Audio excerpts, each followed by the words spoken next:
So there are 16 schools that I normally pay visit. Mrs. Kautia said sometimes she walks along the coastline of the west coast of Gulf Province to visit schools when there is no dinghy. The journey takes roughly a day's walk.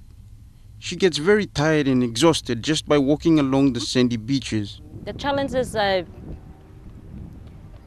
faced since 2011 till now is that we have a province that is stretched out with many deltas, rivers, long stretchy beaches, and there are times that the weather does not permit us to travel through the rough seas.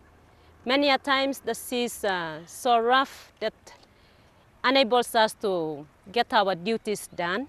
However, we try to walk the long stretchy beaches or across the rivers, especially through the open seas for the district of Kikori. And Kikori district, it has three LRGs, which is Ihu, Baimuru, and Kikori. I've been responsible for Ihu. Many a times I walk through the long stretchy beaches, which takes about 4 hours to reach at the first location, which is Akapiru, and it takes almost a whole day's walk to reach the last school, which is Harevavo, and extra hours to travel into Muro and Hepea Ahia through boat. Mrs. Kautia said the support received by them from the Gulf Education Division is welcomed, but a more prompt and effective response in the call for logistical support and funding would be appreciated. For Ihu district, I have 17 primary schools, which one is closed at this moment. So there are 16 schools that I normally pay visits. In the absence of the standard officer elementary, I also visit and conduct supervision for elementary schools. In order to make education move for Gulf Province, we really need support, especially funds that should be provided on time, which will make it available for us to pay visits so that we don't rush our inspectoral activities towards the end of the year. And many a times this is a problem, and we appeal that our funds that are made available through the provincial treasury or national division has to come forth so that time allows us to pay visit or carry out our duties effectively on time. Mrs. Auhova, the elementary school standards officer for the province, said that she has a lot of schools under her radar to inspect and that the journey by dinghy is very tiring and dangerous as well.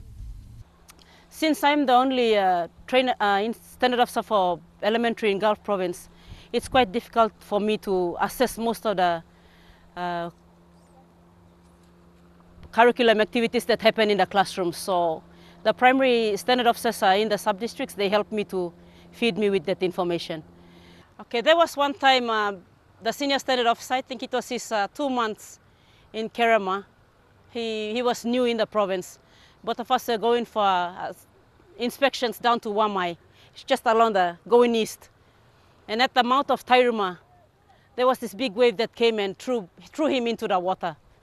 And because he was new to me, I couldn't do anything. I just sat there and we were without life jackets. So those are some of the difficulties we face trying to visit our schools. Mrs. Auhova told MTV News that at sometimes the waves of the sea are as high as 5 to 7 meters and that the journey is very risky, especially in the afternoon.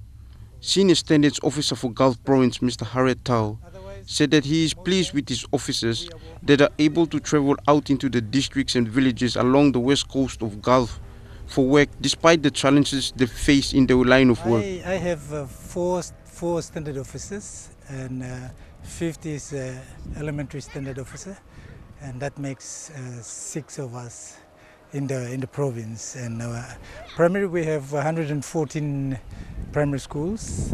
We have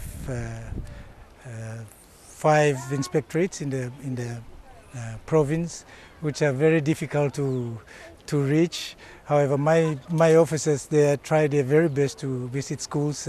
Mr. Tau said that if adequate support for logistics and funding is prompt and efficient, his officers would be back more accordingly and conduct the work on time without having to delay and prolong the work they do. The major problem we have here is the logistics, both from the national and province.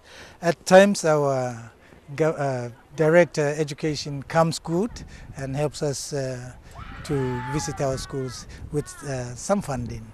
Otherwise, most times funding is very hard to come by because of the flow of cash in the province that hinders the money being given to our inspectors.